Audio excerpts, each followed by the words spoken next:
Hi everybody, welcome back to my kitchen. Today we are going to make a homemade Bisquick mix. Everybody likes Bisquick, they make great biscuits. I use the Bisquick mix to make cookies. You can do all kinds of stuff with it. It's very versatile and very handy to have on hand, but sometimes you can't just make it to the store and grab some, or actually if you would like to just control the ingredients that go in it, you can make it yourself. It's super easy, and we're even going to make some biscuits today.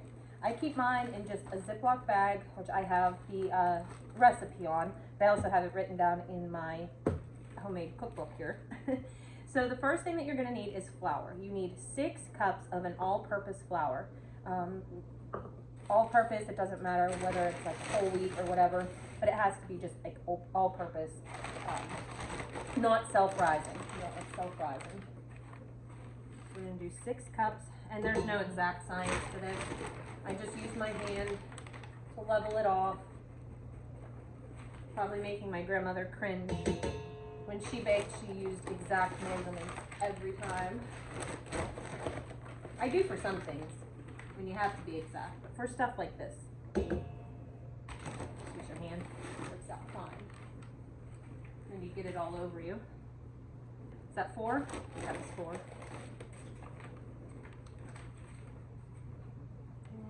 One more. Okay, there we go.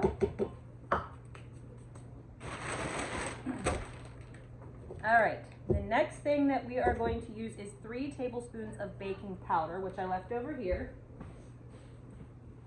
I did get it out this time, I just left it over there. I get my baking powder and baking soda at an Amish bulk food supply store, so they come in these nifty little bags.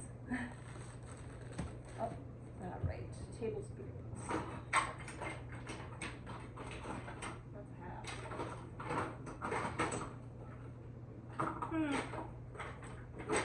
There it is.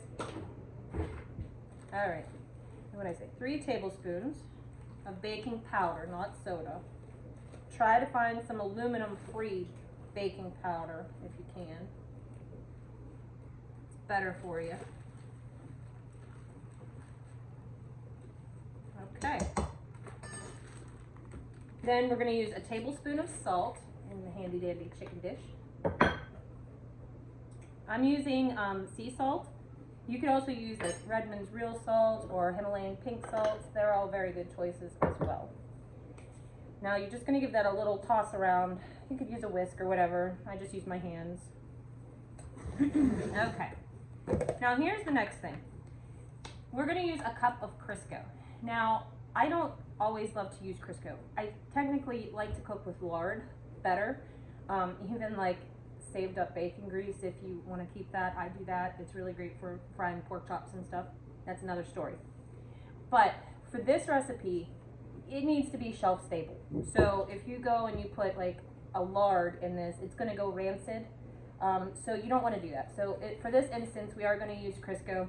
I just grab a generic brand because it's cheaper. So we're going to use a cup of Crisco. I should have grabbed a knife. That's okay. Make this work.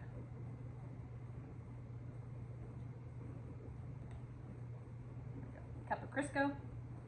And then we're just going to use our hands and we are going to work it all in together until it's the consistency of like sand, basically.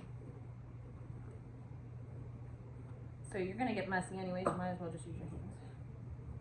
And this just takes a couple minutes.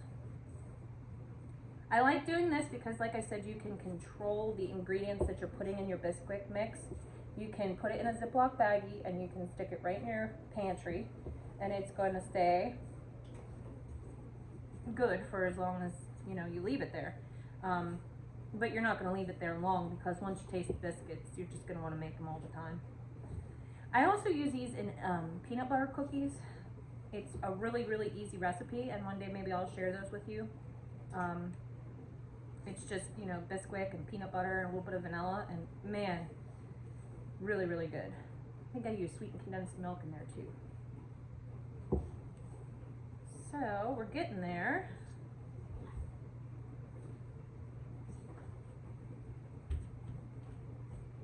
Okay, pretty much there. I'll show you what it looks like.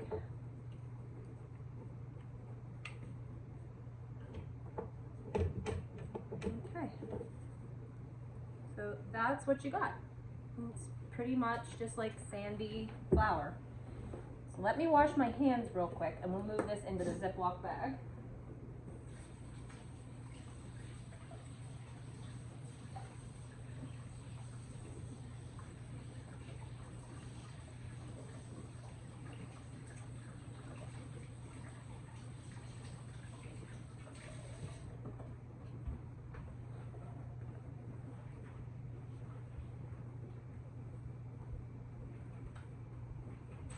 Okay, that's good enough.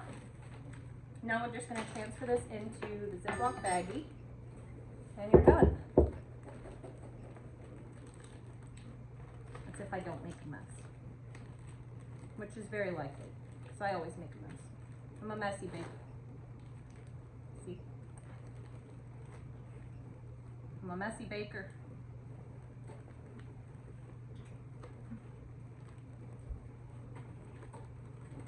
Come on, out with you.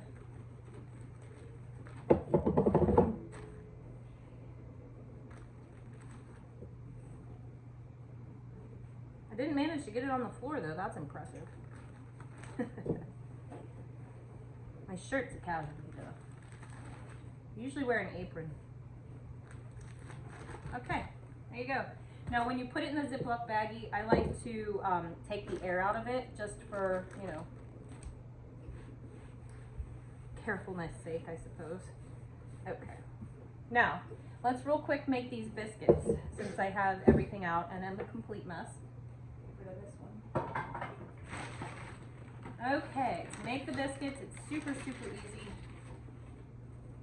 We're just going to use 2 1/4 cups of your new Bisquick mix.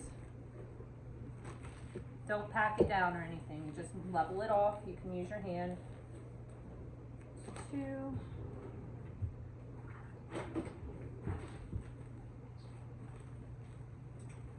Okay. That's that.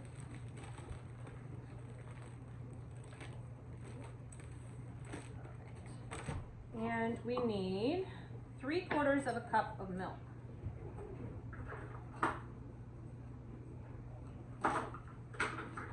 Usually use a wet, oops, usually use a wet measuring cup, but this will be just fine for the time being. Harley, can you get me a spoon?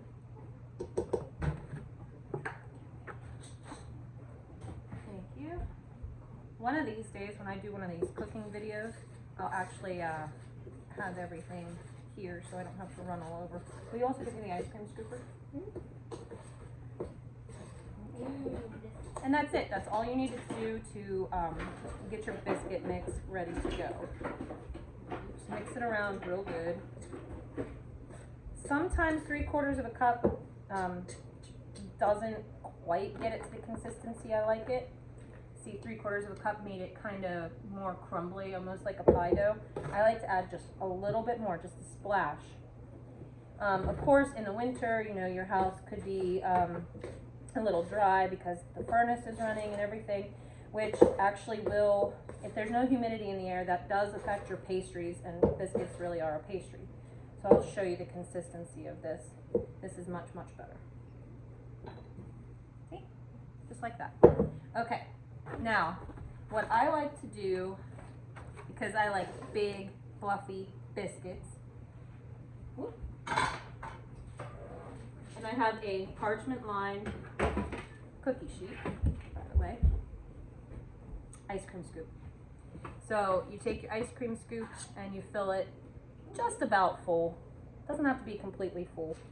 Just remember about how much you're putting in there because you want to have them all be a consistent size. So we're just gonna plop those right onto the cookie sheet. Usually for our family, I'll double this recipe. I did not double it this time, which is just fine. Probably make another batch later anyways. Biscuits are such a great addition. They're such a quick thing to make with your dinner, and it's like having a nice homemade bread source. So this is gonna make, if you don't double it, make 6 big biscuits. And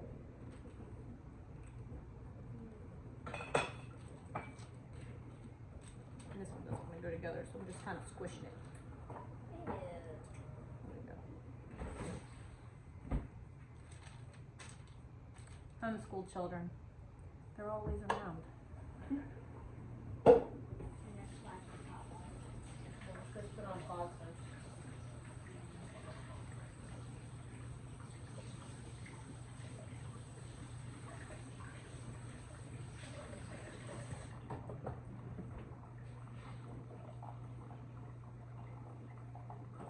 Okay, we're gonna put these in the oven for 450 for 8 to 10 minutes or until they turn golden brown. And I'll catch up with you when they're done. Okay guys, here they are. Big and beautiful. Let me break it open for you so you can see the inside. They just came out of the oven. Look at that, look at the steam coming off. These are fantastic. You can put them with stew. You can just eat them as it is with a little bit of butter. I like to put a little bit of honey on mine. These are the best biscuits you will ever eat, I swear. I hope you guys try this. I'll leave the recipe in the description down below. Also remember, I'm giving away 50 packets of seeds when we get to 500 subscribers. So make sure you hit that subscribe button and we will see you guys on the next one. Bye.